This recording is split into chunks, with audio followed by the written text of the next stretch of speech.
When Master Chief Petty Officer Jackson Brennan dropped to one knee in front of Specialist Rebecca Torres in the classified briefing room at Naval Special Warfare Command, the silence that followed could have cut through reinforced steel. The same woman he'd called dead weight for 18 months now held a service record that made his own legendary career look like basic training exercises. Before we jump back in, tell us where you're tuning in from, and if this story touches you. Make sure you're subscribed because tomorrow I've saved something extra special for you. The folder in Brennan's weathered hands contained kill confirmations that couldn't be spoken aloud outside of rooms swept for surveillance devices 3 times daily. Numbers that would never appear in official reports or congressional briefings. Statistics that existed only in the deepest classified archives, where America's most lethal operators were documented with surgical precision. Rebecca sat motionless in her standard issue uniform, no special insignia marking her as different from thousands of other Navy personnel who processed paperwork and maintained equipment. Her pale blue eyes remained fixed on the conference table's polished surface, while the most feared SEL commander in the Pacific Fleet struggled to reconcile the woman before him with the operational reports that had shattered every assumption he'd held about lethality and effectiveness. 18 months earlier, those same eyes had met his with professional courtesy while he explained why she'd never qualify for anything beyond administrative support roles. Her slight frame and quiet demeanor had reinforced his conviction that some people were born to serve coffee and file reports, while others were forged to eliminate America's enemies in places that didn't exist on any map. The transformation hadn't been gradual or obvious. Rebecca had continued reporting to the same desk, processing the same requisition forms, maintaining the same invisible presence that allowed senior personnel to forget she existed the moment they walked past her workspace. Nothing in her daily routine suggested capabilities that could alter the strategic balance in theaters where conventional forces had failed for decades. But behind that carefully maintained facade of clerical mediocrity, Rebecca had been conducting operations that redefined what individual operators could accomplish when institutional oversight failed to recognize potential that didn't conform to traditional parameters. Her methods had evolved through necessity rather than formal training, developing into something that transcended standard special operations doctrine. The briefing room's secure walls had witnessed confessions from captured high-value targets, debriefings from operators who'd penetrated the most dangerous territories on Earth, and strategic planning sessions that shaped global military policy. None of those sessions had prepared anyone for the moment when administrative personnel revealed capabilities that made elite operators look like amateurs playing war games. Brennan's reputation had been built through 30 years of combat operations across every continent where American interests required surgical violence. His teams had eliminated terrorist leadership, disrupted weapons trafficking networks, and conducted extractions in conditions that killed conventional forces attempting similar missions. The respect he commanded came from results measured in enemy casualties and American lives saved through precise application of overwhelming force. That respect meant nothing when confronted with operational statistics that proved a desk clerk had been more effective than his entire command structure. Rebecca's confirmed eliminations included targets that SEAL teams had been hunting unsuccessfully for years. Names from kill lists that had been marked as impossible to reach through conventional means now appeared in her classified record with clinical precision. The methodology behind those eliminations remained unclear even after extensive investigation by personnel whose job involved understanding how impossible missions became successful operations. Rebecca had somehow identified, tracked, and neutralized high-value targets without leaving forensic evidence that could compromise ongoing operations or reveal American involvement in activities that officially never occurred. Her targets hadn't been random selections from watch lists that any operator could have engaged given sufficient resources and authorization. Rebecca had eliminated individuals whose deaths created cascading effects throughout terrorist organizations, disrupting command structures and operational capabilities in ways that suggested strategic understanding far beyond what administrative personnel were supposed to possess. The intelligence apparatus, responsible for identifying and prioritizing targets, had been operating with information that Rebecca had somehow obtained through methods that remained opaque to investigators with access to the most classified surveillance systems in the American arsenal. Her target selection demonstrated knowledge of enemy organizational structures, communication patterns, and movement schedules that required capabilities existing nowhere in her official training record. Each elimination had been executed with precision that left no witnesses, no physical evidence, and no indication of how a Navy clerk had gained access to individuals, protected by security measures that had defeated previous assassination attempts by experienced special operations teams. The investigations that followed each incident found only natural causes, accidents, or internal organizational violence that couldn't be traced to American involvement. Rebecca's methods remained her own closely guarded secrets, shared with no one and documented nowhere in systems that intelligence agencies used to track operational capabilities and tactical innovations. Her success rate approached statistical impossibility when measured against the failure rates of conventional special operations targeting similar individuals under comparable circumstances. The psychological profiles that attempted to explain her effectiveness reached conclusions that challenged fundamental assumptions about personality types suited for lethal operations. Rebecca exhibited none of the aggressive tendencies, risk-taking behaviors, or dominance patterns that psychological screening identified as essential for successful combat operations.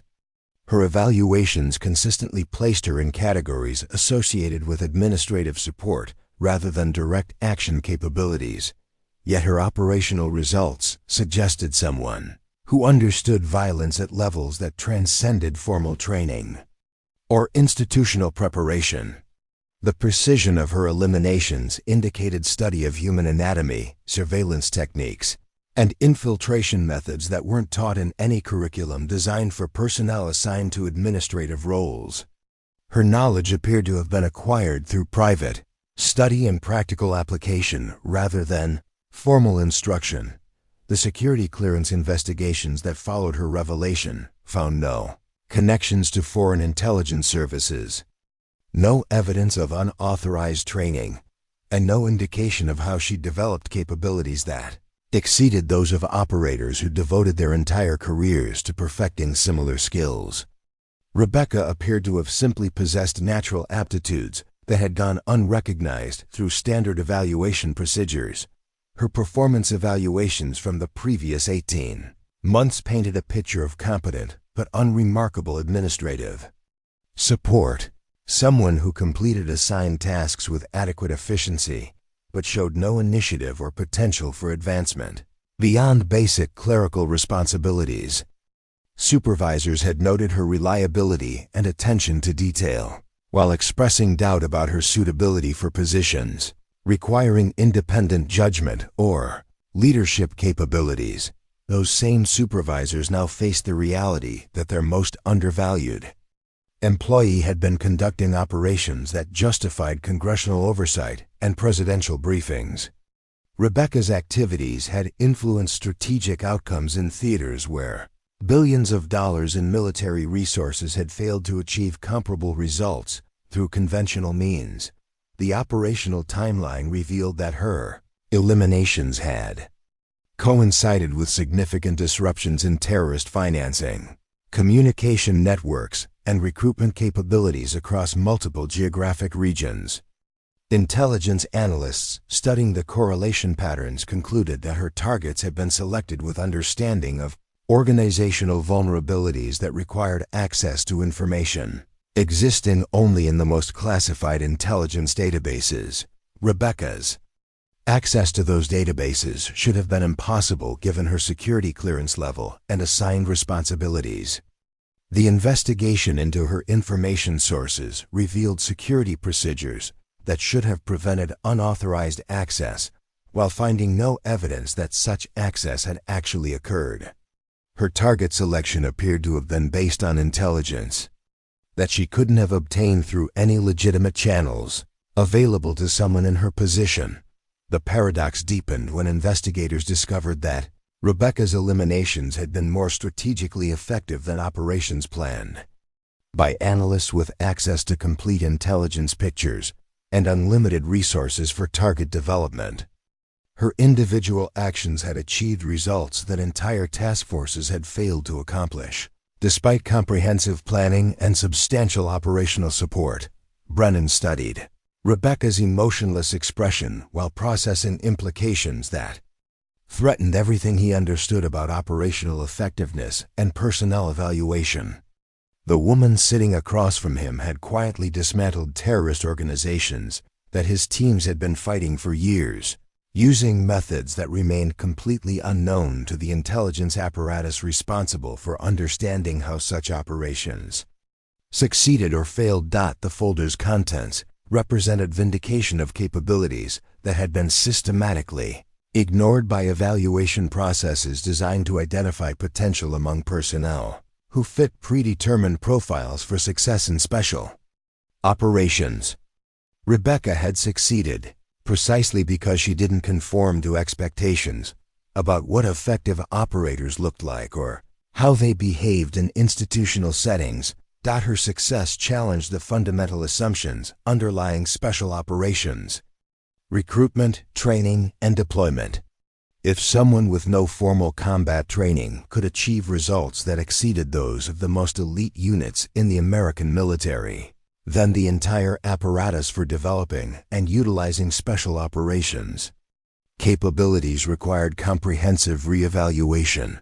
The implications extended beyond individual performance to question institutional competence in recognizing and developing human potential for operations that defended American interests in the most dangerous environments on Earth. Rebecca's achievements suggested that traditional methods for identifying and training special operations personnel might be systematically overlooking individuals whose capabilities could revolutionize how America conducted warfare in an increasingly complex global environment. Brennan closed the folder and met Rebecca's steady gaze, understanding that the next words spoken would determine whether institutional pride would acknowledge revolutionary capability or whether bureaucratic momentum would continue dismissing potential that didn't conform to established patterns. The woman he'd called dead weight had proven herself more lethal than anyone in his command, and that reality demanded responses that transcended personal or institutional comfort with existing procedures. The silence stretched between them while both understood that traditional hierarchies and evaluation methods had failed catastrophically to recognize capabilities that could have been utilized years earlier if anyone had been willing to look beyond surface appearances and conventional assumptions about who possessed the potential to excel in America's most demanding military roles. Preparing and narrating this story took us a lot of time, so if you are enjoying it, subscribe to our channel. It means a lot to us. Now back to the story. Rebecca Torres had arrived at Naval Special Warfare Command on a Tuesday morning that felt like every other morning in her unremarkable military career. Her transfer orders listed her as Administrative Specialist 3rd Class, assigned to Equipment Requisition and Maintenance Documentation, a position that existed in the bureaucratic shadow of America's most elite fighting force. The processing center smelled like industrial disinfectant and fresh paint, designed to project efficiency while managing the endless paperwork that kept special operations units supplied and functional. Rebecca checked in with Chief Petty Officer Maria Gonzalez, a career administrator whose desk commanded a view of the entire operations floor through reinforced glass windows that separated clerical functions from tactical planning areas. Gonzalez barely looked up from her computer screen while reviewing Rebecca's personnel file, scanning through a military record that read like a template for adequate but uninspiring service. 2 years at Naval Station Norfolk processing supply requisitions. 18 months at Naval Air Station Pensacola managing equipment inventories. Performance evaluations that consistently rated her as meets expectations without any indicators, suggesting potential for advancement or specialized assignment. Torres Rebecca M. Gonzalez announced with the bored efficiency of someone who'd processed hundreds of similar transfers. Clearance level secret, administrative track, no special qualifications noted. You'll be working at Station 7, processing equipment requests for field operations. Standard hours, standard procedures, standard everything. The dismissal was complete before it began. Rebecca nodded once and accepted her temporary identification badge, understanding that she'd been categorized and filed away before anyone bothered to learn her name or consider what capabilities might exist beyond the standardized metrics that determined military career trajectories. Station 7 occupied a corner position in the administrative bullpen, surrounded by identical desks where other clerical personnel processed the endless documentation required to keep elite warriors equipped and deployed. The workstation came with a basic computer terminal, standard office supplies, and access to inventory management systems that tracked everything from ammunition to medical supplies across dozens of forward operating bases. Rebecca arranged her workspace with methodical precision, creating organizational systems that would allow her to process requests with maximum efficiency while maintaining the invisibility that seemed to be her primary qualification for the position. Her desk faced away from the main traffic flow, ensuring that supervisors and visiting personnel could conduct their business without being reminded that mundane administrative functions supported their more glamorous operational activities. The first week established patterns that would define her institutional presence for months to come. Rebecca arrived early, processed paperwork with mechanical accuracy, and departed without engaging in the social interactions that built relationships and visibility within military organizations. Her contributions were measured and completed. Forms and accurate inventory, updates rather than personal connections or demonstrated initiative. Commander Brennan first encountered Rebecca during his weekly administrative briefing, where department heads reviewed resource allocation and operational readiness statistics. She sat in the back row with other clerical staff, taking notes while senior personnel discussed deployment schedules and equipment requirements that would determine mission success or failure in theaters where mistakes meant casualties. Brennan's attention focused on Rebecca for exactly the time required to confirm that she posed no threat to operational efficiency. Her slight build and unremarkable appearance reinforced his conviction that administrative positions attracted people who lacked the physical and psychological attributes necessary for direct combat roles. She represented the support infrastructure that enabled real warriors to function, valuable in the same way that logistics and maintenance were valuable, essential but forgettable. The evaluation process that followed Rebecca's arrival demonstrated institutional efficiency in categorizing personnel according to predetermined metrics for capability and potential. Psychological assessments placed her in categories associated with detail-oriented administrative work rather than leadership or independent decision-making roles. Physical fitness evaluations confirmed adequate but unexceptional conditioning, suitable for desk duties rather than field operations. Her security clearance investigation revealed a background completely devoid of indicators suggesting special operations potential. No martial arts training, no weapons expertise, no survival skills, no language capabilities, no technical specializations that might translate into tactical advantages. Rebecca appeared to be exactly what her personnel file indicated, a competent clerk suited for processing paperwork in support of people who possessed the capabilities she lacked. The daily routine that emerged over the following months reinforced every assumption about Rebecca's limitations and proper role within the organization.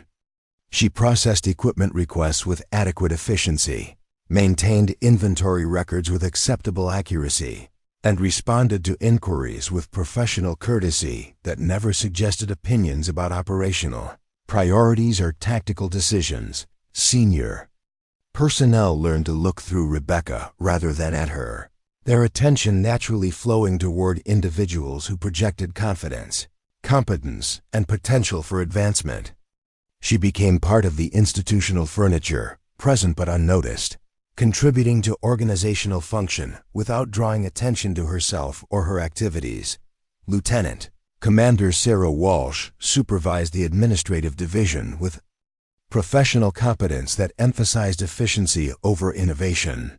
Her evaluation of Rebecca's performance consistently noted reliability and attention to detail while expressing reservations about leadership potential or suitability for positions requiring independent judgment.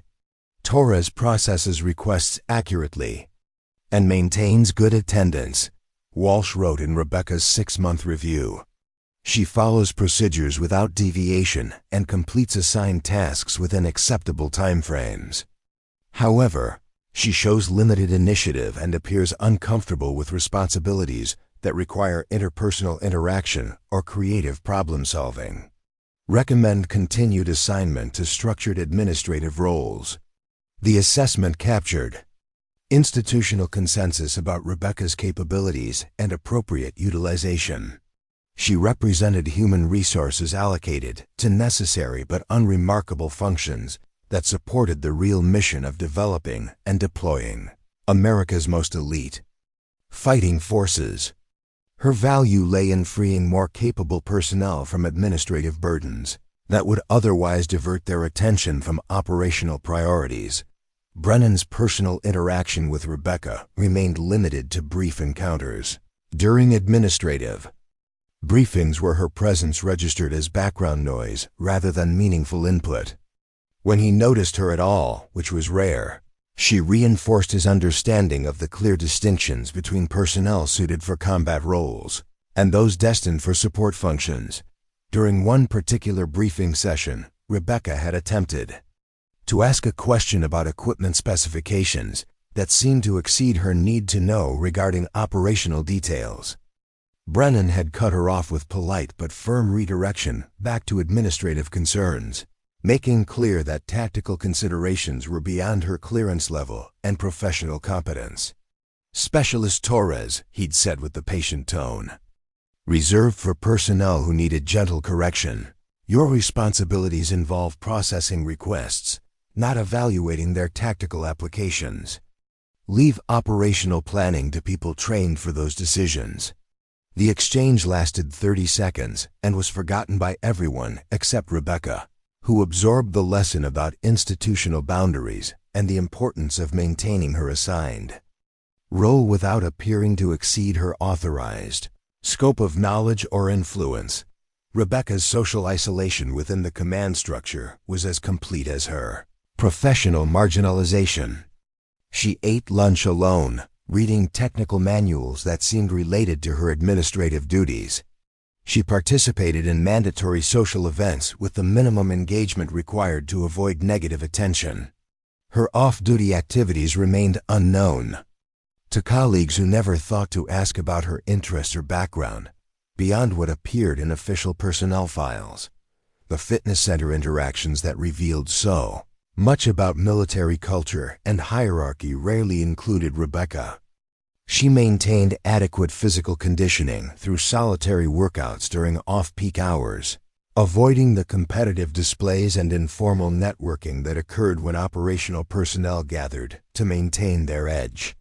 Her exercise routine appeared designed for basic health maintenance rather than the aggressive conditioning required for combat readiness. Weapons training represented another area where Rebecca's limitations seemed clearly defined by institutional assessment and personal choice.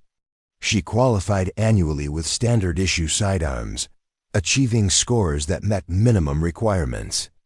without suggesting natural aptitude or special interest in firearms proficiency. Range instructors noted her mechanical competence while observing that she approached weapons handling like any other administrative task requiring basic proficiency. Her living quarters reflected the same unremarkable efficiency that characterized her professional presence. Base housing inspections found standard furnishings arranged with military precision, personal effects that revealed no hobbies or interests beyond basic necessities, and reading materials consisting primarily of professional development resources. Related to administrative careers, the psychological profile that emerged from multiple interactions and observations painted a picture of someone who'd found her appropriate niche within military organization. Rebecca appeared satisfied with her assigned role, competent within defined parameters, and completely lacking in ambition for advancement beyond her current capabilities. She represented successful personnel allocation, the right person in the right position performing necessary functions without creating management challenges. Brennan's confidence in his evaluation of Rebecca's potential was reinforced by every subsequent interaction that confirmed her limitations and appropriate utilization. She processed his equipment requests accurately, maintained proper respect for rank and authority, and never presumed to offer opinions about operational matters beyond her expertise. She embodied the ideal administrative support personnel present when needed, invisible when not, and completely reliable within her defined scope of responsibility. The institutional consensus about Rebecca's capabilities became so firmly established that alternative interpretations of her behavior or potential became literally unthinkable. Her quiet competence was interpreted as evidence of limited ambition rather than careful observation. Her mechanical efficiency was seen as a lack of creativity rather than methodical preparation. Her social isolation was understood as personality limitation rather than operational security. The first anomaly appeared in Rebecca's routine 3 months after her assignment began. Buried within a standard equipment requisition from Forward Operating Base Crimson in Afghanistan. Most administrative personnel would have processed the request without noticing anything unusual about the specific items being ordered: night vision equipment, specialized communications gear, and medical supplies that fell within normal parameters for special operations units. But Rebecca had developed an analytical approach to her work that went far beyond simple order processing. She maintained detailed spreadsheets tracking equipment requests by unit, location, and operational tempo, creating databases that revealed patterns invisible to supervisors, who viewed administrative tasks as isolated transactions rather than interconnected intelligence sources.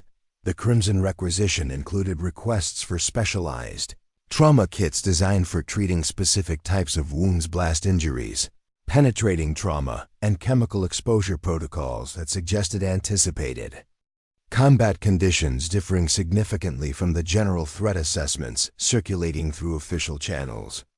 More troubling was the quantity requested, indicating casualty expectations that exceeded normal operational planning parameters. Rebecca cross-referenced the medical supply requests against recent intelligence briefings accessible through her administrative clearance, finding no correlation between the anticipated threat levels described in official reports and the medical preparation being conducted by units operating in the same geographic region. The disconnect suggested either incomplete intelligence dissemination or operational planning based on classified information not reflected in standard threat assessments. Her investigation deepened when she discovered similar patterns in requisitions from other forward operating bases across the Afghan theater. Units were quietly requesting equipment and supplies indicating preparation for significantly more dangerous operations than their official mission parameters suggested. The pattern was subtle enough that individual requests appeared routine, but collectively they painted a picture of anticipated combat intensity that contradicted public statements about drawdown operations and reduced American involvement. Rebecca began documenting these discrepancies in personal files maintained outside official systems, understanding that her observations could be interpreted as exceeding her authorized scope of analysis.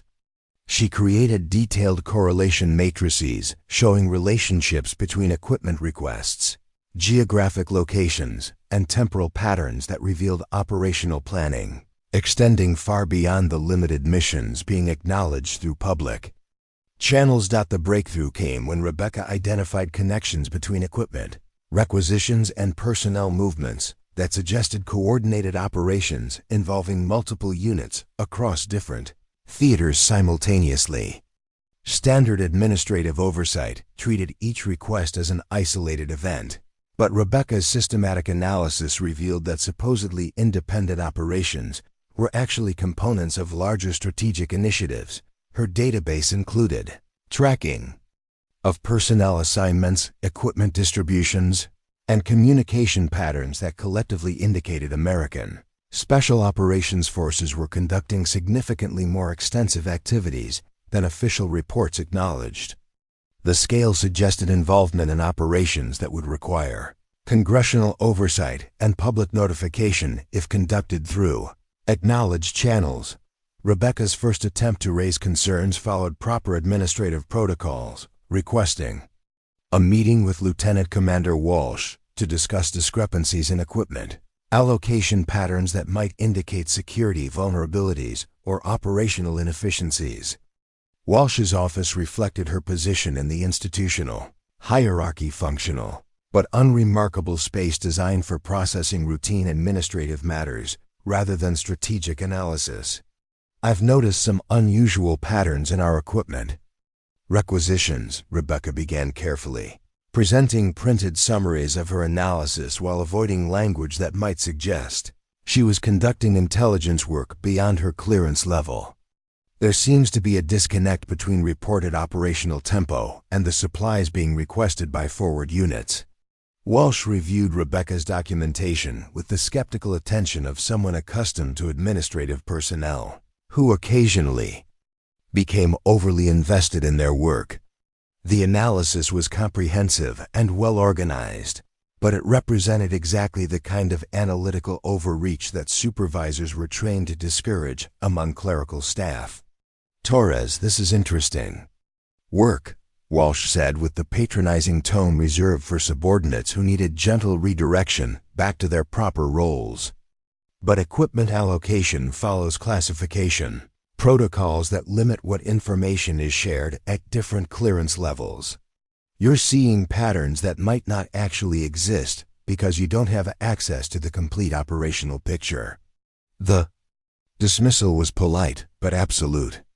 Walsh explained that Rebecca's analysis was based on incomplete information available through administrative channels, and that drawing conclusions about operational planning required access to classified intelligence sources beyond her clearance level. The apparent discrepancies probably reflected security protocols designed to compartmentalize sensitive information rather than actual operational inconsistencies. Rebecca absorbed the lesson about institutional boundaries while understanding that her observations had been categorized as administrative curiosity rather than legitimate intelligence analysis. She returned to her desk with her concerns unaddressed and her findings relegated to the category of clerical overthinking that supervisors were trained to discourage through patient explanation rather than formal correction. But the patterns continued developing in ways that made dismissal increasingly difficult to maintain. Rebecca's tracking systems revealed that equipment requests were accelerating beyond normal seasonal variations or routine operational cycles. The quantities and specifications suggested preparation for large-scale operations that would require resources far exceeding normal special operations parameters. Her analysis expanded to include correlation with open-source intelligence available through military databases accessible to administrative personnel. News reports from operational theaters began matching the geographic and temporal patterns she'd identified through equipment requisitions, suggesting that her administrative observations were accurately predicting operational developments before they became publicly acknowledged. Rebecca started paying closer attention to personnel movements and assignment patterns, discovering that experienced operators were being concentrated in specific geographic regions corresponding to the equipment allocation anomaly she'd been tracking.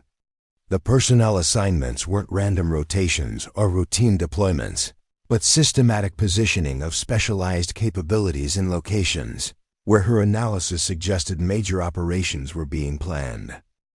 The intelligence picture that emerged from combining equipment, personnel, and operational data painted a comprehensive view of American special operations planning that exceeded anything available through official briefings or acknowledged mission statements.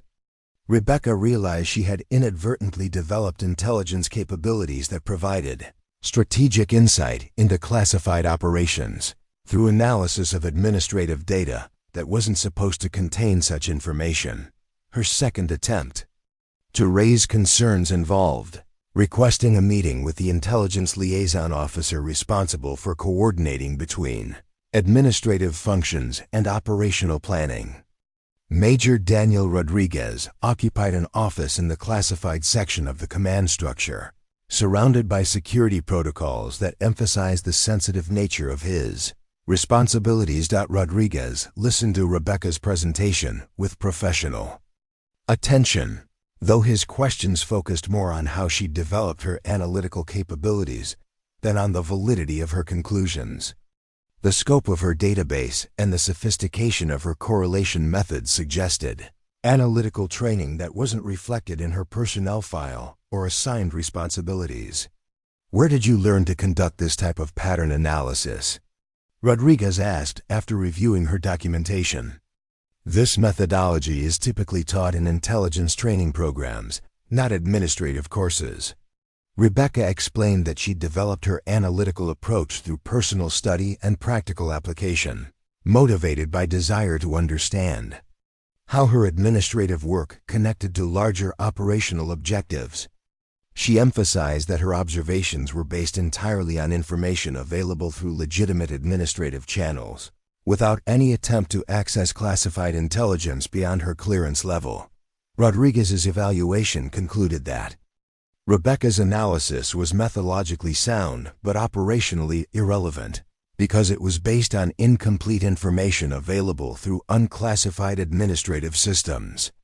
Her patterns might appear significant when viewed in isolation, but they would be interpreted differently by analysts with access to complete intelligence pictures, including classified sources and methods.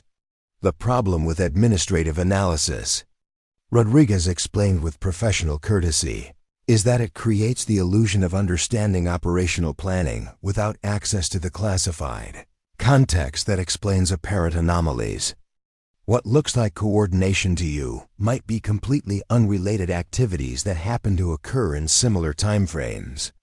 The dismissal followed the same pattern as Walsh's response, acknowledging Rebecca's analytical competence while categorizing her conclusions as products of limited perspective rather than legitimate intelligence insights. Rodriguez recommended that she focus on administrative efficiency rather than attempting strategic analysis beyond her training and clearance level. Rebecca returned to her administrative duties with growing frustration about institutional responses that consistently dismissed her observations without seriously evaluating their potential validity. Her analysis continued developing independently, revealing patterns that became increasingly difficult to explain through conventional interpretations of routine administrative activities. The third anomaly emerged when Rebecca discovered that her own administrative activities were being used to support operations that didn't appear in any official documentation she could access. Equipment she processed was being diverted to units that didn't exist in standard organizational charts, assigned to personnel whose names didn't appear in normal rotation schedules. Her tracking revealed that significant quantities of specialized equipment were being allocated through administrative channels to support operations that existed outside normal command structures and oversight procedures. The requisitions followed proper procedures and authorization protocols, but they supported activities that weren't reflected in official mission statements or public acknowledgement of American involvement. Rebecca realized that her administrative position provided access to operational intelligence that was more comprehensive and current than information available through normal intelligence channels. Her databases contained real-time indicators of special operations planning that preceded official acknowledgement by weeks or months, suggesting that administrative data could serve as predictive intelligence if analyzed systematically. Her attempts to share these insights encountered consistent institutional resistance that treated her observations as evidence of analytical overreach rather than legitimate intelligence contributions. Supervisors and intelligence personnel maintained that her administrative perspective was inherently limited and that drawing strategic conclusions from clerical data required training and clearance levels she didn't possess. But Rebecca's analysis continued proving accurate as her predictions about operational developments were validated by subsequent events that unfolded exactly as her administrative data had suggested. Equipment allocations preceded publicized operations, personnel movements anticipated strategic developments, and supply patterns revealed operational planning months before official acknowledgement. The institutional response remained unchanged, despite growing evidence that Rebecca's analytical methods were producing intelligence insights that exceeded information available through traditional sources. Her warnings continued to be dismissed as administrative curiosity rather than strategic analysis, maintaining organizational boundaries that prevented recognition of capabilities emerging from unexpected sources within the institutional structure. Rebecca's persistence became a problem that demanded administrative solutions when her analytical reports began circulating beyond immediate supervisors to personnel with authority to question operational planning and resource allocation. Word spread through the tight community of special operations administrators that the equipment clerk was developing intelligence theories that contradicted official assessments and challenged established protocols for information compartmentalization. What started as professional disagreement evolved into something more personal when Rebecca's continued observations began highlighting institutional failures that could affect careers built on competence in areas where being wrong carried consequences. Measured in American casualties and operational failures overseas. Captain Thomas Mackenzie cornered Rebecca in the administrative break room during what should have been a routine coffee break, his approach carrying the casual aggression of someone delivering an unofficial message from higher authority. Mackenzie served as Deputy Operations Officer, wore decorations that marked successful combat deployments, and spoke with confidence born from never being questioned about matters within his expertise. "Heard you've been playing intelligence analyst again, Torres," Mackenzie said, settling into the chair across from her with territorial familiarity that made the break room feel like his personal office. Creating waves about operational coordination theories and resource allocation patterns. "Some people are wondering if administrative duty is getting to your head." The comment wasn't casual conversation between colleagues. Rebecca recognized the opening move in a campaign designed to isolate her from institutional support and categorize her observations as symptoms of job-related stress rather than legitimate, analytical insights that deserved serious evaluation from qualified personnel. "Just processing equipment requests and noting unusual patterns, sir," Rebecca replied carefully, understanding that any defensive response would be interpreted as confirmation that her analytical activities exceeded appropriate boundaries for administrative personnel. "Same work I've been doing since assignment." Mackenzie laughed with humor that carried no warmth, the kind of dismissive response reserved for subordinates who didn't understand their place in organizational hierarchies. "Unusual patterns. That's rich coming from someone who processes the same requisition forms every day. You've been staring at spreadsheets so long you're probably seeing coordination conspiracies in lunch menus." The suggestion wasn't casual advice about work-life balance. Rebecca understood the subtext. Her continued analytical activities were being interpreted as evidence of psychological deterioration that could justify removal from duties, requiring clearance access and institutional trust. It represented a more elegant solution than formal disciplinary action, allowing command to eliminate troublesome personnel while maintaining appearance of concern for employee welfare. Mackenzie's visit was followed by increased scrutiny of Rebecca's work activities and computer usage, monitoring designed to ensure that her analytical interests didn't extend beyond information available through legitimate administrative channels. IT security personnel began conducting random audits of her database queries and file access patterns, searching for evidence that she was exceeding her authorized scope of investigation. The monitoring revealed Rebecca's sophisticated analytical methodologies but found no violations of security protocols or attempts to access classified information beyond her clearance level. Her databases were constructed entirely from information available through administrative systems, organized using analytical techniques that weren't prohibited but weren't expected from personnel in her position. Lieutenant Commander Walsh scheduled a formal counseling session to address concerns about Rebecca's job performance and professional focus. Documentation that would create a paper trail justifying personnel actions if Rebecca's analytical activities continued creating institutional friction. Rebecca, your work quality remains acceptable.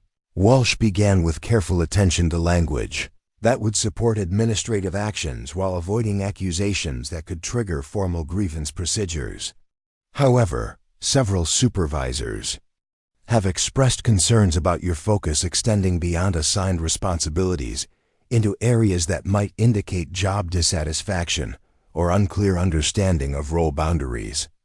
The counseling session followed scripted protocols for addressing employee behavior that wasn't technically wrong but created management challenges through activities that exceeded normal expectations for position requirements. Walsh's questions probed Rebecca's motivation for conducting analysis beyond simple order processing, searching for psychological indicators that might justify reassignment or additional oversight. Rebecca navigated the session with careful responses that acknowledged concerns while avoiding admissions that could be used to justify punitive actions. She emphasized her commitment to efficient administrative support while explaining that understanding operational context helped her process requests more effectively. I find that knowing how equipment is used helps me identify potential problems with specifications or quantities. Rebecca explained with professional courtesy that masked her frustration with being required to justify analytical competence. Understanding operational requirements allows me to catch errors before they affect field operations. Walsh documented Rebecca's explanations while maintaining skeptical evaluation of motivations that might indicate ambition for advancement beyond appropriate career paths for someone with her qualifications and performance history. The session concluded with recommendations for focusing on core administrative duties while avoiding analytical activities that might create unrealistic expectations about career development opportunities. The institutional response escalated when Rebecca's predictions about operational developments began proving accurate with uncomfortable consistency. Equipment allocation patterns she'd identified preceded publicized military actions by several weeks, suggesting that her administrative analysis was providing strategic intelligence that wasn't available through normal briefing channels. Major Rodriguez requested a comprehensive security review of Rebecca's activities, investigating whether her analytical accuracy indicated access to classified information through unauthorized channels or represented coincidental correlation between administrative data and operational outcomes that she had no legitimate way of predicting. The investigation involved detailed analysis of Rebecca's computer activities, personal communications, and social interactions, searching for connections to intelligence sources that might explain her analytical insights.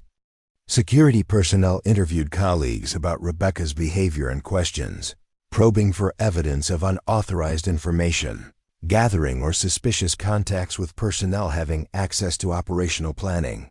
The review found no security violations or unauthorized information access, but identified analytical capabilities that exceeded normal expectations for administrative personnel. Rebecca's methodology involved sophisticated data correlation techniques, typically associated with intelligence training rather than clerical preparation, raising questions about how she developed such capabilities without formal instruction. The subject demonstrates analytical competence consistent with intelligence training, Rodriguez reported to Brennan during a classified briefing on personnel security issues. However, no evidence exists of unauthorized training or information access. Her methods appear to have been developed through individual study and practical application rather than institutional instruction. Brennan reviewed the security assessment with growing frustration about an administrative clerk whose activities were consuming leadership attention that should have been focused on operational priorities. Rebecca represented a management problem that couldn't be solved through normal disciplinary channels because she wasn't technically violating any regulations or security protocols. "What's your recommendation?" Brennan asked with the weary tone of someone dealing with persistent personnel issues that defied simple solutions. "Can we reassign her to duties that don't involve analytical access to operational information?" Rodriguez explained that reassignment might actually create greater security risks by suggesting that Rebecca's analytical activities had been deemed threatening enough to justify punitive action. Such responses could trigger formal investigations that might reveal institutional failures to recognize legitimate analytical contributions from unexpected sources. Additionally, Rodriguez continued with professional caution. Her analytical accuracy suggests either exceptional intuitive capabilities or access to information sources we haven't identified. Removing her from positions where we can monitor her activities might eliminate our ability to understand how she's developing these insights. The recommendation represented institutional acknowledgement that Rebecca's capabilities exceeded understanding while potentially providing intelligence, value that shouldn't be dismissed without careful evaluation. Her analytical methods remained opaque, but her results suggested abilities that could be valuable if properly channeled through appropriate oversight and control mechanisms. Brennan authorized continued monitoring of Rebecca's activities while implementing additional restrictions on her access to operational information that might reveal sensitive details about future missions or strategic planning. The approach would test whether her analytical accuracy depended on specific information sources that could be controlled through administrative limitations. Rebecca adapted to increased oversight by developing more sophisticated analytical techniques that relied on publicly available information and statistical correlation, methods that couldn't be restricted through normal security protocols. Her predictions became more precise rather than less accurate, suggesting that institutional attempts to limit her information access were actually forcing her to develop more advanced analytical capabilities. The psychological evaluation that followed Rebecca's continued analytical accuracy was conducted by Dr. Jennifer Morrison, a clinical psychologist specializing in military personnel assessment and fitness for duty determination. Morrison's evaluation focused on determining whether Rebecca's analytical obsession indicated underlying psychological conditions that might affect her reliability or judgment.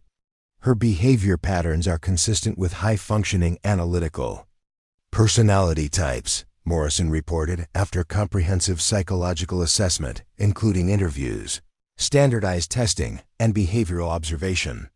She demonstrates above-average intelligence and exceptional pattern recognition capabilities, but no indicators of psychological instability or personality disorders that would affect job performance.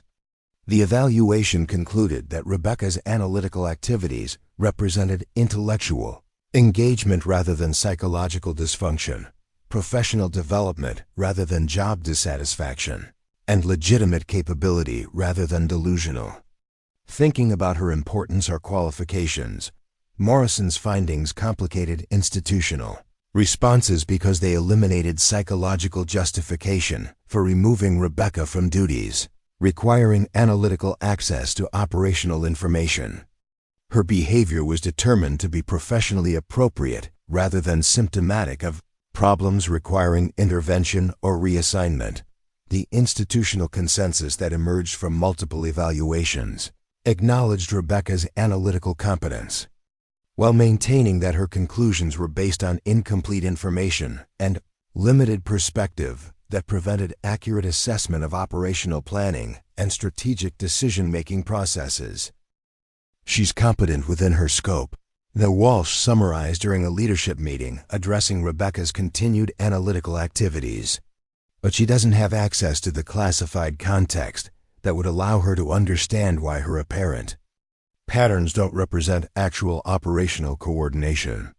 Her analysis looks sophisticated because she's intelligent, but it's fundamentally limited by her clearance level and position. The assessment provided institutional justification for continued dismissal of Rebecca's observations while avoiding acknowledgement that administrative personnel might possess analytical capabilities that exceeded those of intelligence professionals, with access to more comprehensive information sources.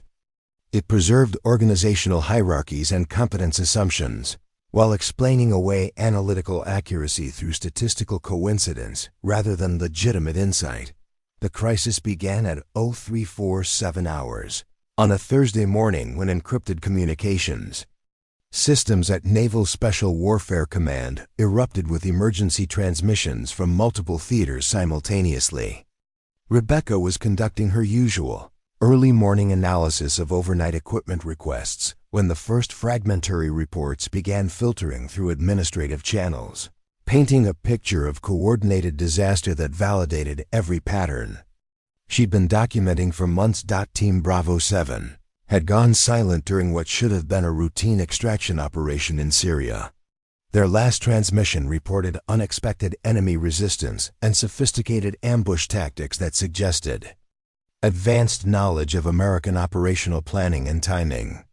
The communication blackout occurred precisely where Rebecca's analysis had predicted increased hostile activity based on equipment allocation patterns and personnel movement data. Simultaneously, Team Delta 4 reported heavy casualties during a reconnaissance mission in Afghanistan that had been compromised before insertion. Enemy forces had positioned anti-aircraft systems and coordinated defensive positions exactly where Rebecca's database indicated they would be most effective against American special operations tactics and equipment capabilities. The pattern of failures cascaded across multiple geographic regions where Rebecca's analysis had identified operational vulnerabilities that intelligence professionals had dismissed as administrative overthinking. Her predictions about enemy coordination and tactical adaptation were proving accurate while official threat assessments were proving catastrophically wrong. Commander Brennan arrived at the operations center within minutes of the first emergency.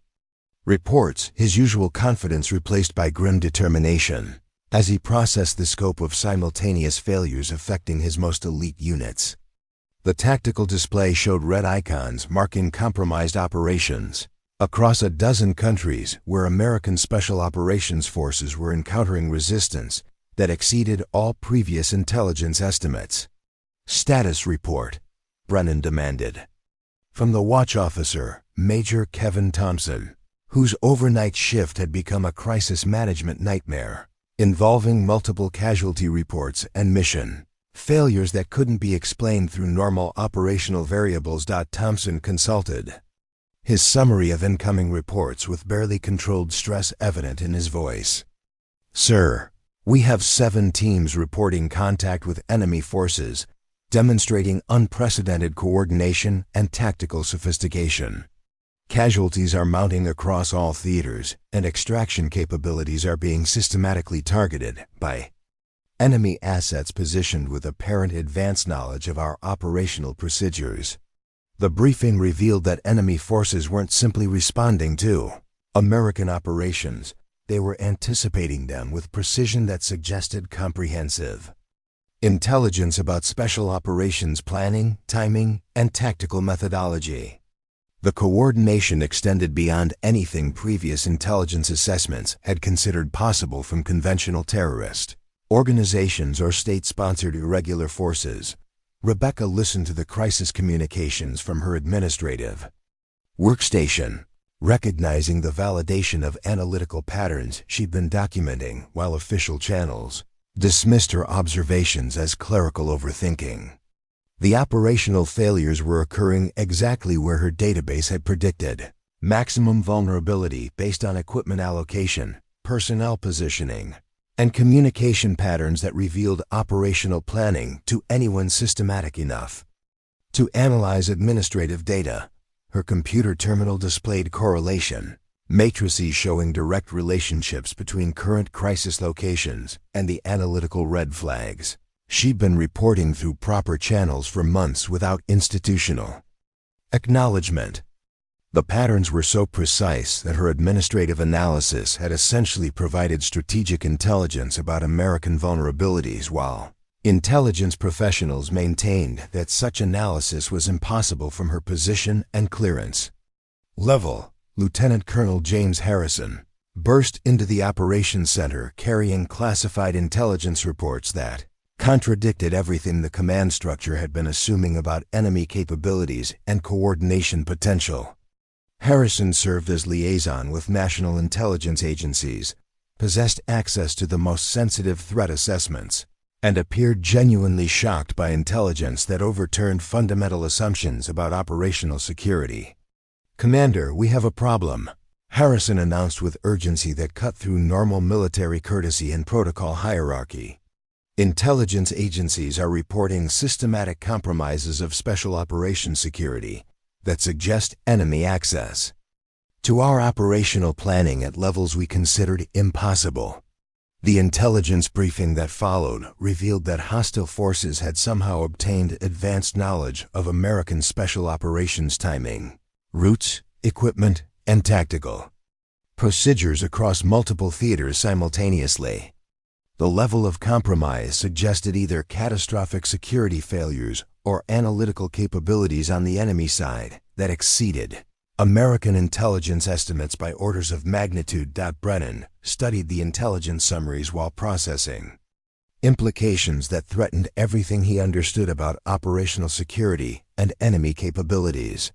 "How long have intelligence agencies been tracking this compromise pattern?" he asked, with a growing realization that institutional failures might extend beyond his immediate command authority.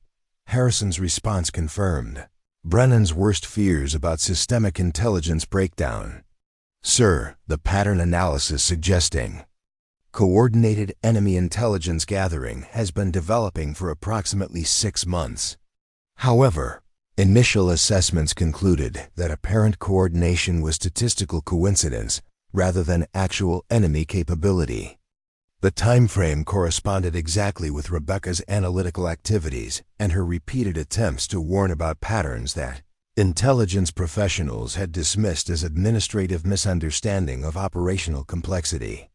Her observations had been identifying enemy coordination, while the official intelligence apparatus remained convinced that such coordination was impossible. Rebecca made her decision with clarity, born from watching her predictions materialize into American casualties. While institutional denial continued preventing effective responses to threats that administrative analysis had identified months earlier, she approached Brennan's crisis management team with her comprehensive database and analytical conclusions, understanding that interrupting operational crisis management could end her career, but that remaining silent might cost more lives. "Commander Brennan," she began with professional calm that cut through the communication chaos surrounding the operations center, "I have analytical data that explains the current crisis pattern and provides predictive intelligence about probable enemy actions based on established coordination indicators." The operations center fell silent as senior personnel processed the unprecedented situation of an administrative clerk claiming to possess strategic intelligence. During active crisis management, Brennan turned toward Rebecca with expressions that mixed desperation for solutions with institutional skepticism about analytical capabilities from someone whose warnings had been systematically dismissed. "Torres, this is not the time for administrative theories," Brennan replied with barely controlled frustration as crisis communications continued reporting casualties and mission failures across multiple theaters. "We're dealing with operational emergencies that require immediate tactical responses, not analytical speculation from clerical personnel."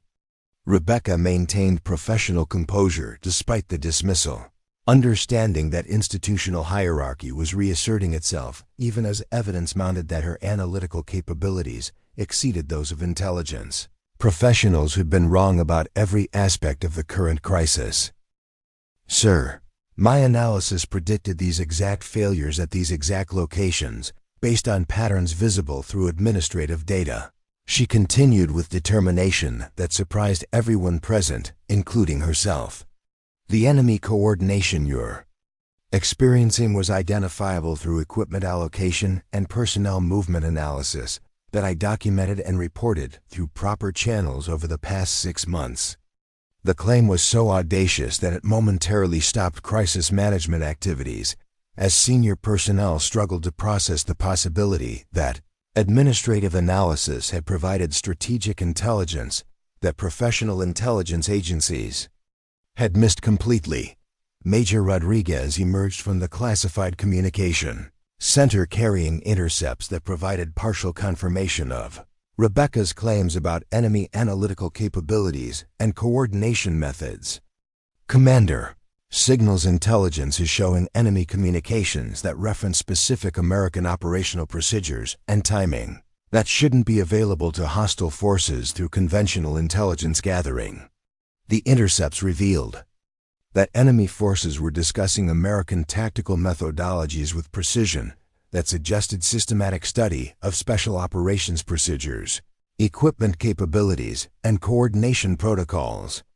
The intelligence indicated analytical work on the enemy side that paralleled Rebecca's administrative analysis, but focused on exploiting American predictability rather than supporting American operations. Harrison consulted classified databases accessible through his intelligence agency connections, searching for any previous analysis that might have identified the coordination patterns Rebecca claimed to have documented through administrative channels. His investigation revealed multiple intelligence reports that mentioned individual incidents without connecting them into broader patterns of enemy coordination and tactical adaptation. "There are references to increased enemy effectiveness and tactical sophistication," Harrison reported after reviewing classified assessments, but no systematic analysis that identifies coordination as the underlying cause of improved enemy performance against American operations. The intelligence review confirmed that Rebecca's administrative analysis had identified patterns that professional intelligence apparatus had failed to recognize despite access to far more comprehensive information sources and analytical resources.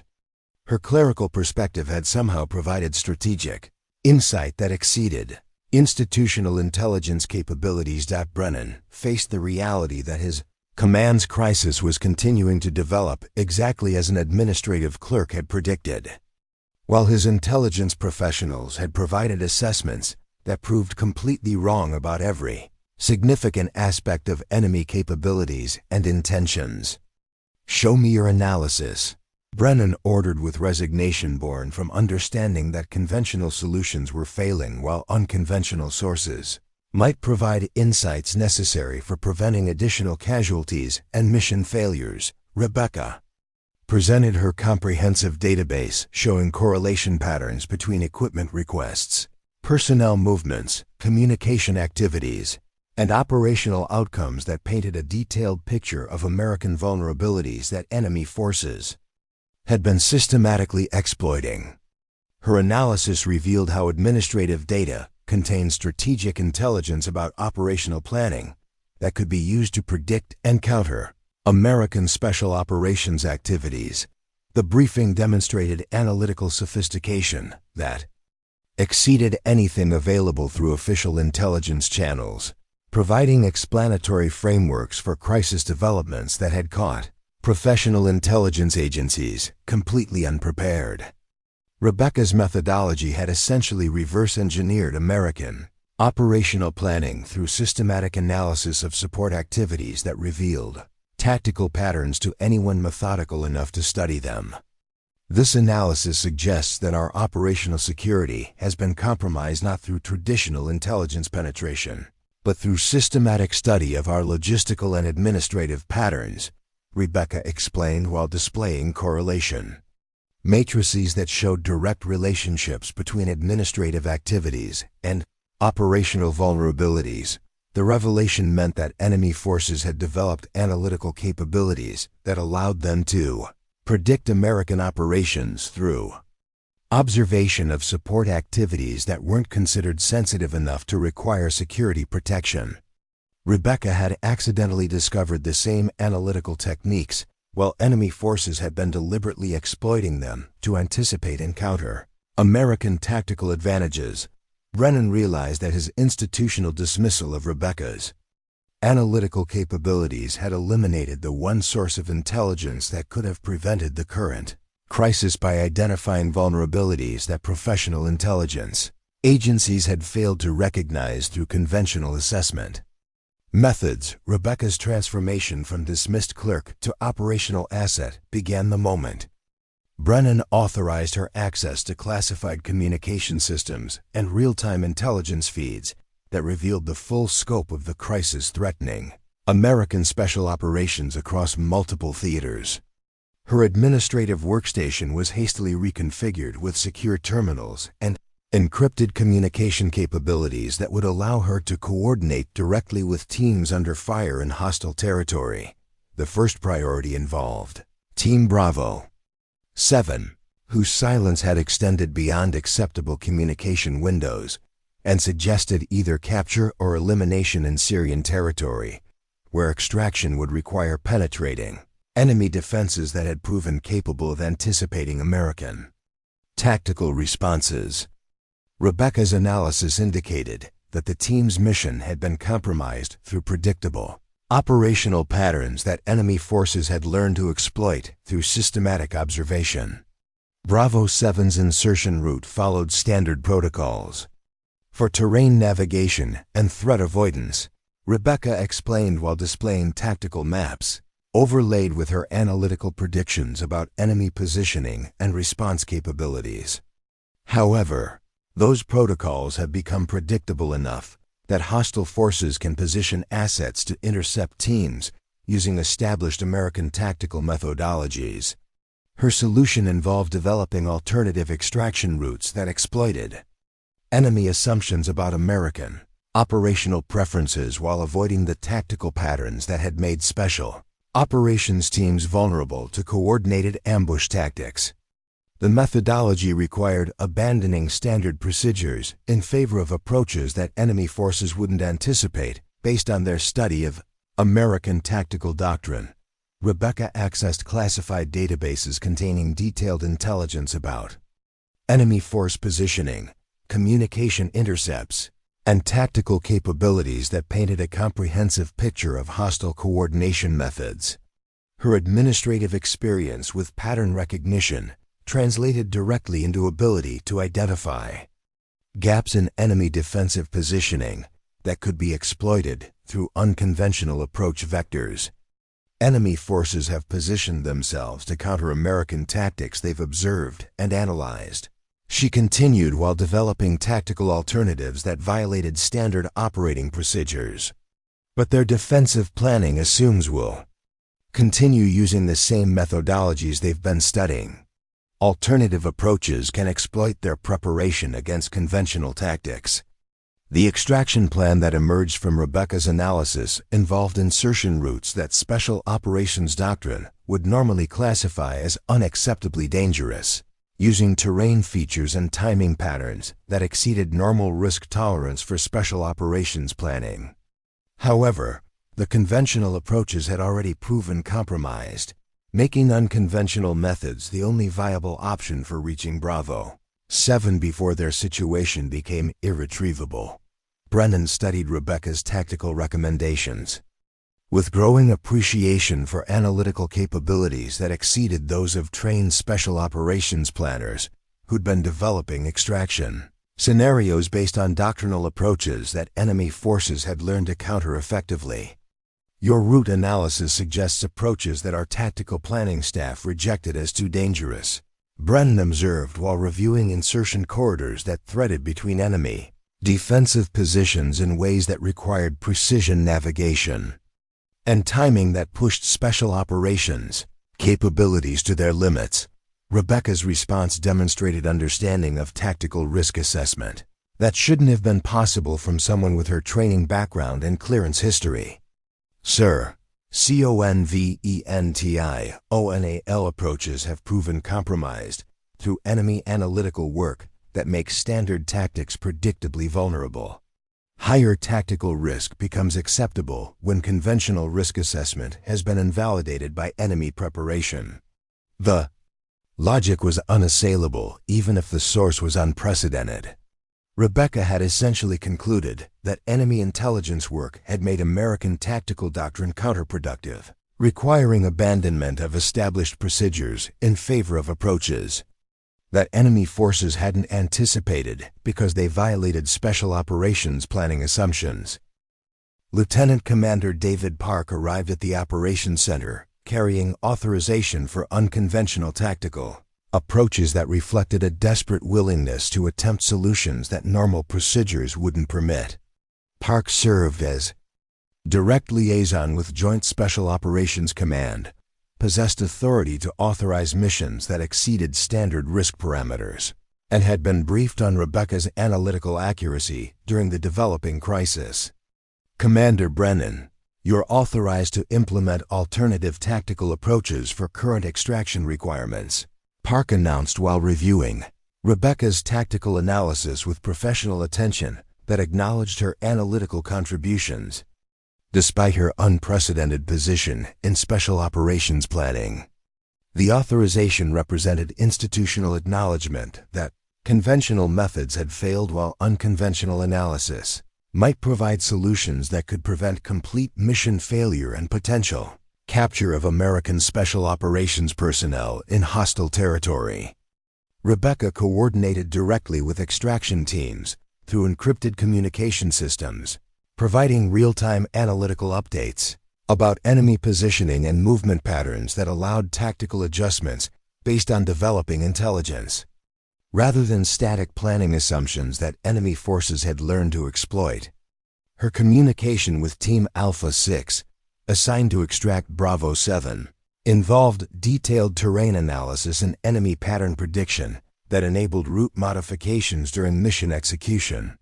The capability to provide predictive intelligence about enemy responses allowed extraction teams to adapt their approaches based on analytical insights rather than hoping that standard tactics would prove effective against prepared enemy positions. Alpha 6, this is base analytics. Rebecca transmitted through secure channels while monitoring enemy communication intercepts and movement patterns. Enemy forces are repositioning assets to block standard extraction routes. Recommend alternative approach using grid reference 847 to 329, exploiting blind spot in their defensive coordination that will remain viable for approximately 47 minutes. The precision of her tactical intelligence exceeded anything available through normal intelligence channels, providing extraction teams with analytical support that allowed real-time adaptation to enemy countermeasures. Rebecca's ability to predict enemy responses gave American forces tactical advantages that offset the strategic disadvantages created by compromised operational security. Team Alpha 6 confirmed receipt of Rebecca's analytical guidance while beginning their approach through terrain that conventional planning would have considered too dangerous for extraction operations. Base analytics, your route analysis is allowing us to avoid prepared enemy positions. Request continued analytical support for dynamic route modification based on observed enemy movement. The extraction proceeded with Rebecca, providing continuous analytical updates that enabled Alpha 6 to navigate through enemy defensive positions, using approaches that hostile forces hadn't anticipated because they violated American tactical preferences and risk tolerance guidelines. Her analysis essentially provided predictive intelligence that allowed extraction teams to stay ahead of enemy responses.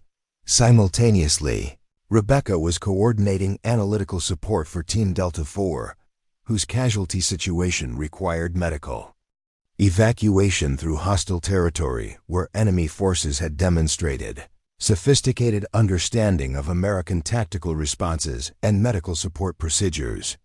The medical evacuation presented tactical challenges that exceeded normal special operations parameters because enemy preparation had made STANDA-RD approaches predictably vulnerable. Her solution involved coordinating multiple diversionary operations that would create false tactical patterns for enemy analytical teams to track while actual medical evacuation proceeded through routes that enemy forces wouldn't identify as viable extraction corridors. The methodology required systematic deception about American tactical intentions while maintaining operational security about actual evacuation planning. Medical evacuation requires creating false analytical patterns that enemy intelligence teams will interpret as actual operational activity, Rebecca explained, while coordinating with multiple teams simultaneously.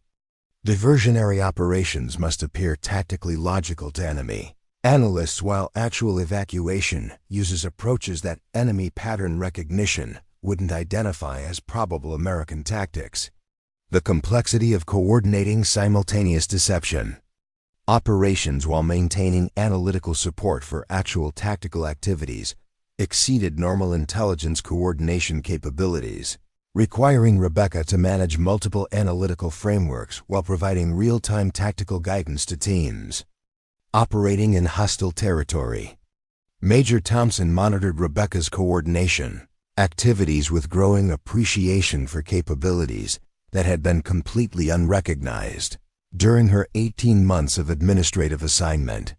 Her ability to manage complex tactical coordination while providing predictive intelligence about enemy responses demonstrated competencies that exceeded those of trained special operations coordinators. Torres is providing tactical coordination that's more sophisticated than anything our trained coordinators have achieved, Thompson reported to Brennan while observing Rebecca's simultaneous management of multiple extraction operations. Her analytical methods are allowing teams to operate effectively despite compromised operational security. The observation represented institutional acknowledgement that administrative personnel had developed tactical capabilities that exceeded those of specially trained military professionals, challenging fundamental assumptions about talent recognition and utilization within special operations organizations. Rebecca's coordination of Delta 4's medical evacuation involved directing teams through extraction routes that required navigation precision exceeding normal special operations parameters, while maintaining analytical oversight of enemy response patterns that could compromise evacuation operations if not anticipated and countered through tactical adaptation. Her communication with medical evacuation teams involved real-time analytical guidance that enabled dynamic route modification based on enemy movement predictions that allowed American forces to maintain tactical advantages despite strategic disadvantages created by compromised operational planning methodologies. Dustoff 27. Enemy analytical teams are tracking your approach vector and positioning countermeasures, Rebecca transmitted while monitoring enemy communications and movement patterns. Recommend immediate route modification to grid reference. 692 to 847.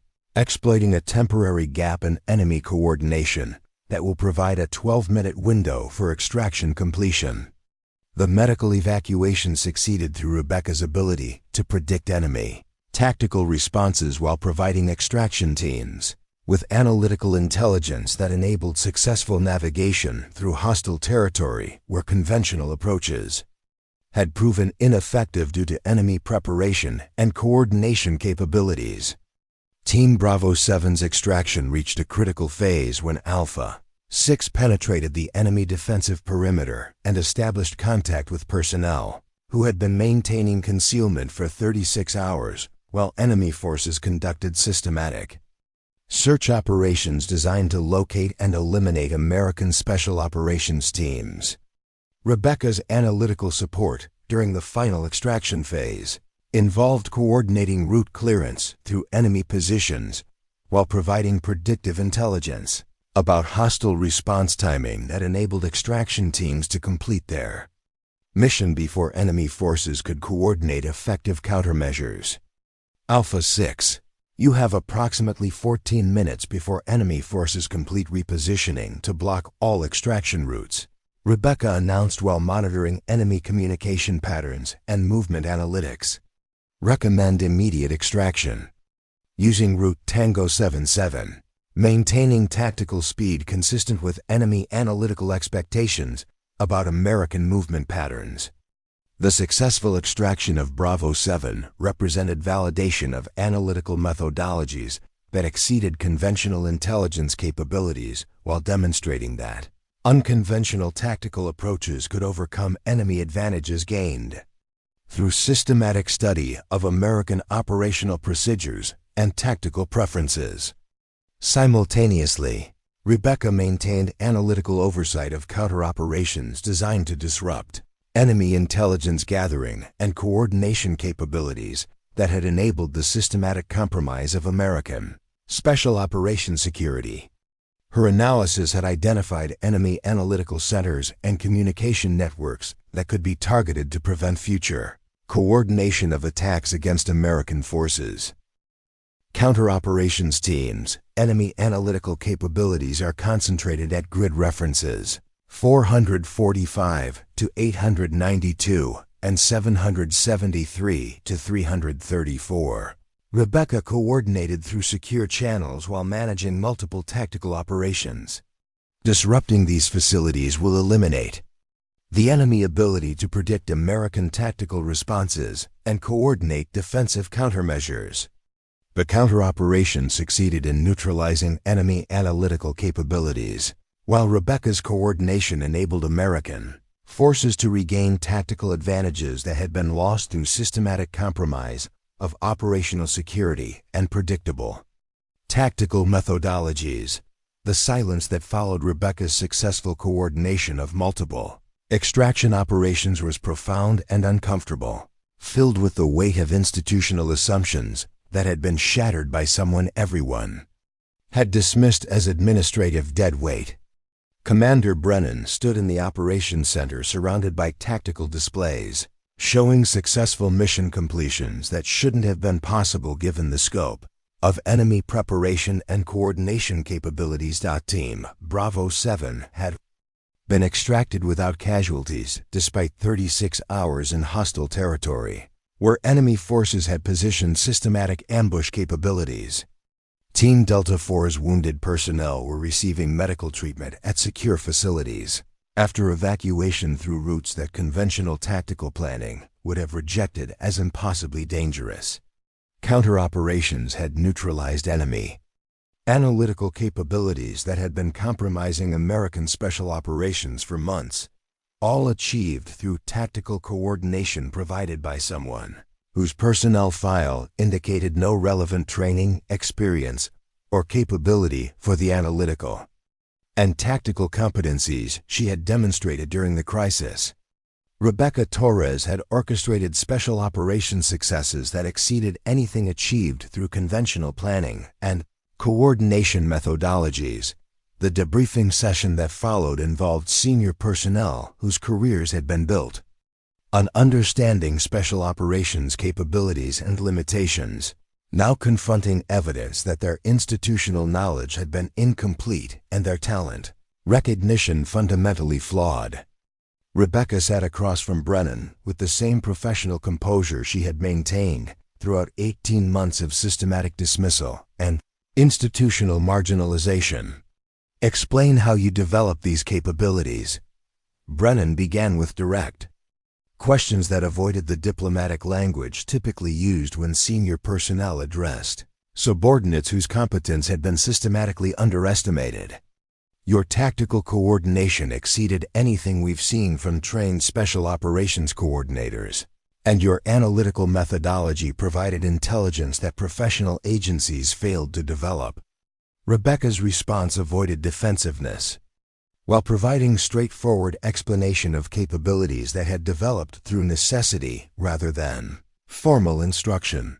Sir, administrative access to operational data provided opportunities to study tactical patterns and analytical methodologies through observation rather than training. My analytical approach developed through practical application of pattern recognition techniques to administrative information that contained tactical intelligence if examined systematically. The explanation was precise but incomplete, avoiding details about how administrative perspective had enabled her to identify vulnerabilities that tactical specialists had missed despite superior training and resources. Rebecca understood that revealing too much about her analytical methods might lead to restrictions that would prevent future contributions to operational effectiveness.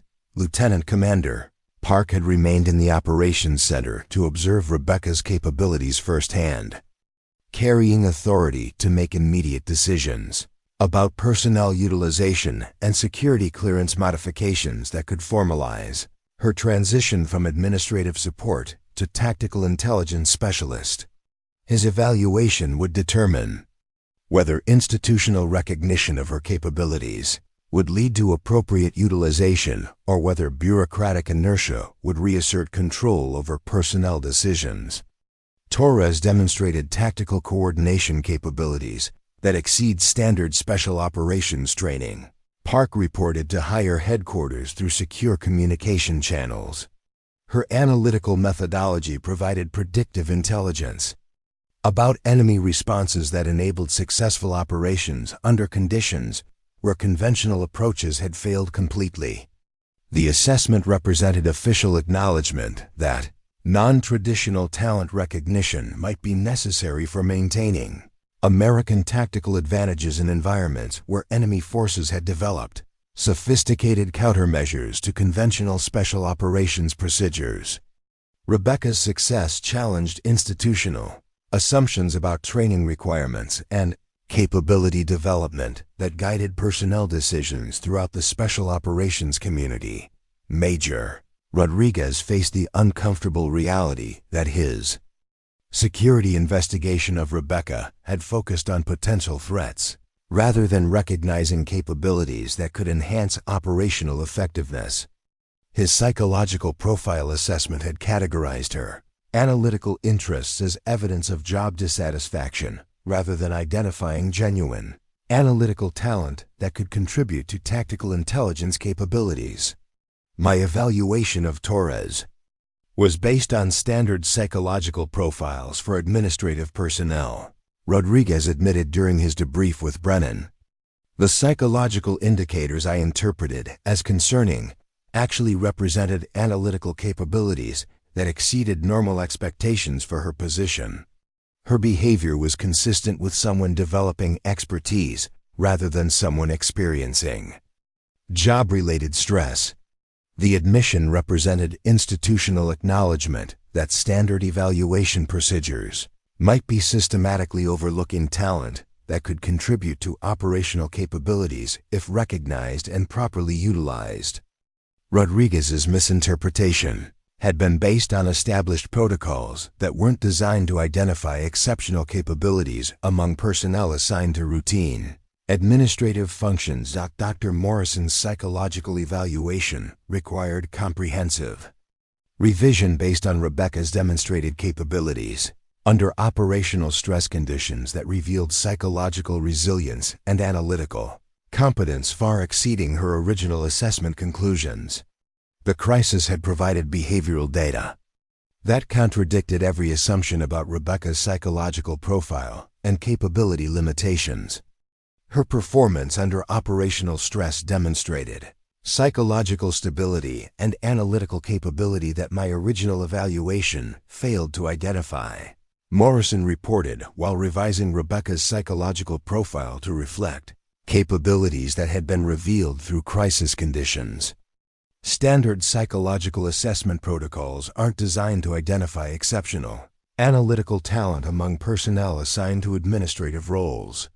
The psychological reassessment indicated that institutional evaluation methods might be inadequate for recognizing diverse forms of analytical and tactical intelligence that could contribute to operational effectiveness if properly identified and developed. Rebecca's capabilities had remained hidden because evaluation protocols weren't designed to look for the specific combination of talents she possessed. Captain Mackenzie's earlier dismissal of Rebecca's analytical work now appeared as evidence of institutional bias that had prevented recognition of legitimate tactical intelligence contributions. His confidence about the limitations of administrative personnel had been proven wrong in ways that questioned his judgment about talent recognition and personnel utilization throughout his career. "I was wrong about Torres," Mackenzie admitted. During discussions about personnel evaluation procedures that had failed to recognize Rebecca's capabilities, my assumptions about administrative personnel were based on traditional expectations that didn't account for the possibility that exceptional analytical talent could develop outside formal training programs. The admission was significant because Mackenzie represented institutional attitudes about personnel capabilities and appropriate role assignments that had systematically prevented recognition of Rebecca's potential contributions to operational effectiveness. His acknowledgement that traditional assumptions had been wrong opened discussions about comprehensive evaluation reform. The immediate practical question involved determining Rebecca's proper utilization within organizational structures that weren't designed to accommodate personnel whose capabilities exceeded their assigned roles and training backgrounds.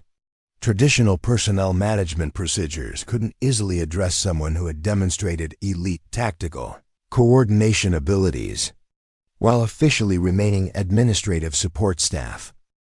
Admiral Patricia Hayes arrived at Naval Special Warfare Command, carrying authorization to implement immediate personnel decisions that would formalize Rebecca's transition to tactical intelligence specialist without normal bureaucratic procedures that could delay utilization of capabilities that had proven essential for operational success under crisis conditions. Torres has demonstrated analytical and tactical coordination capabilities that represent strategic assets for special operations effectiveness, Hayes announced during her briefing with senior command personnel. Her capabilities will be formally recognized through immediate promotion and assignment to positions that utilize her analytical talents for tactical intelligence coordination. The decision represented unprecedented acknowledgement that exceptional talent could emerge from unexpected sources and that institutional flexibility was necessary for maintaining operational advantages in environments where enemy forces were developing sophisticated countermeasures to American tactical methodologies. Rebecca's new assignment involved developing analytical methodologies that could be taught to other personnel while maintaining her role as Senior Tactical Intelligence Coordinator for Operations, requiring predictive analysis of enemy coordination and response patterns. Her experience would become institutional knowledge rather than remaining individual capability that could be lost through normal personnel rotation.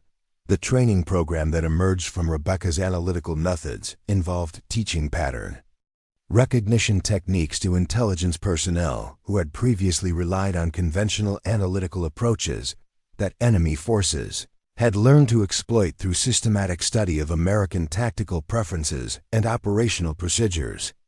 Traditional intelligence analysis focuses on enemy capabilities and intentions, Rebecca explained while developing a curriculum for expanded analytical training. However, enemy forces are now conducting systematic analysis of American tactical patterns, requiring us to understand how our own predictability creates vulnerabilities that can be exploited through analytical coordination. Her teaching methodology involved demonstrating how administrative data contained tactical intelligence that could be extracted through systematic correlation techniques that revealed operational patterns invisible to conventional intelligence analysis. The approach required training intelligence personnel to recognize information sources that weren't traditionally considered tactical intelligence. 6 months later, Rebecca wore the insignia of Lieutenant Commander while serving as Director of Analytical Intelligence for Joint Special Operations Command, responsible for developing predictive intelligence methodologies that enabled American forces to maintain tactical advantages despite enemy analytical capabilities that had been systematically degrading American operational security. Her office contained analytical equipment and classified databases that provided access to comprehensive intelligence sources across all theaters where American Special Operations Forces conducted missions requiring tactical coordination and predictive intelligence about enemy response patterns and coordination capabilities. The analytical center that operated under Rebecca's direction employed methods she had developed through individual study and practical application, now formalized as institutional capability that provided strategic intelligence for special operations, planning and tactical coordination throughout the American military establishment. Team leaders who had previously dismissed administrative personnel as support staff now requested analytical briefings from Rebecca's center before conducting operations in environments where enemy forces had demonstrated sophisticated coordination and analytical capabilities that required American tactical adaptation and procedural modification.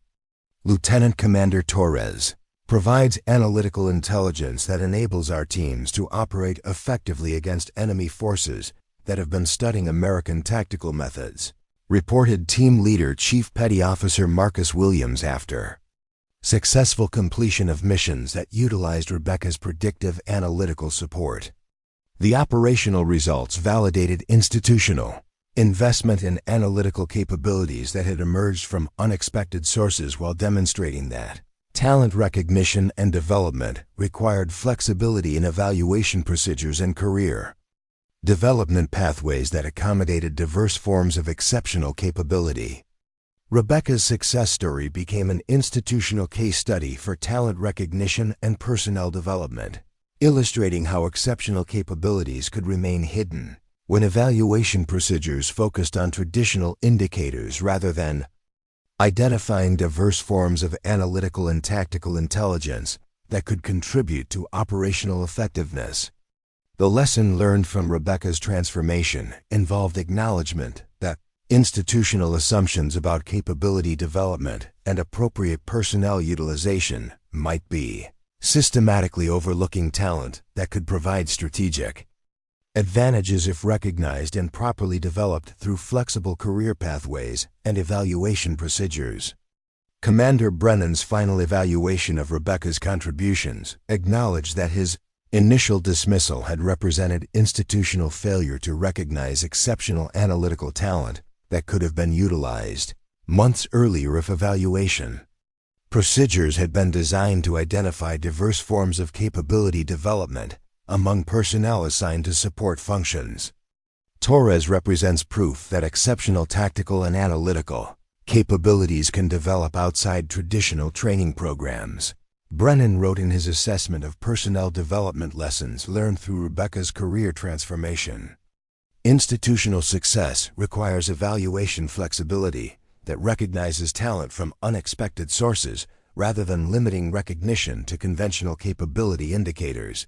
Rebecca's story demonstrated that being called deadweight was only accurate if institutions failed to recognize the potential that existed among personnel whose capabilities didn't conform to traditional expectations about talent development and appropriate career utilization within military organizational structures. Up next, you've got 2 more standout stories right on your screen. If this one hits the mark, you won't want to pass these up. Just click and check them out. And don't forget to subscribe and turn on the notification bell so you don't miss any upload from us.